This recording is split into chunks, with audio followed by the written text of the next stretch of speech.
everyone, it's me, Angel. Welcome sa aking YouTube channel. Sasagutin ko tong comment ni Sir Crispin. Sabi niya, good day Miss Angeli. Magre-request pa lang po ng SSS number yung anak ko.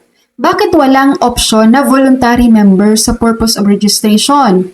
Employed, self-employed, OFW, claim lang po ang mga options. Wala pong voluntary member. Pa-help po. Salamat.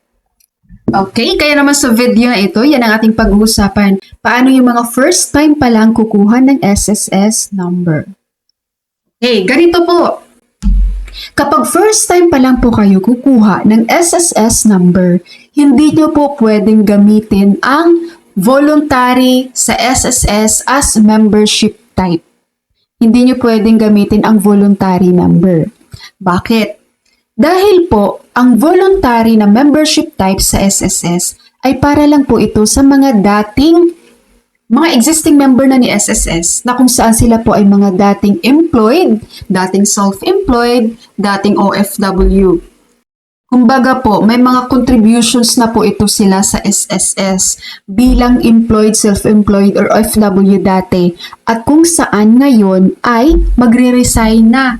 Pipiliin na lang maging voluntary member, kumbaga wala na silang trabaho. So yun lang po ang makakagamit po ng voluntary member sa SSS.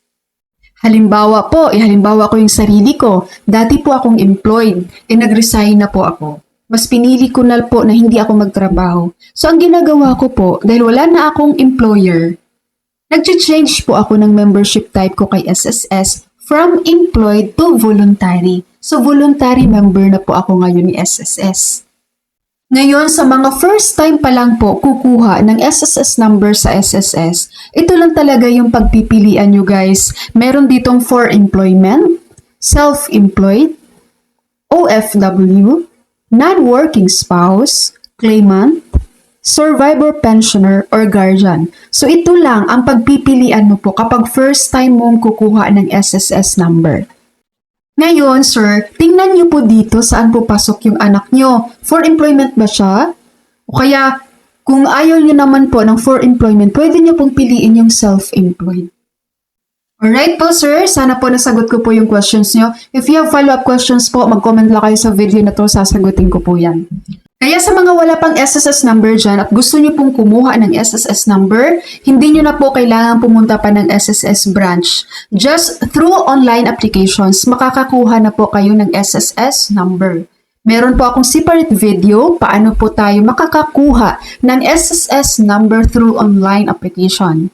If you want, kung gusto niyo po ng tutorial video ko na yon, comment ka lang, i-reply ko sa iyo ang link ng video. Okay, and before ko po i-end ang video na ito guys, sa mga naghahanap po ng quality na lotion, whitening plus vitamin E, no body lotion guys, na malaki na, affordable talaga siya. Ilalagay ko ang link ng product na to sa title ng video ko guys.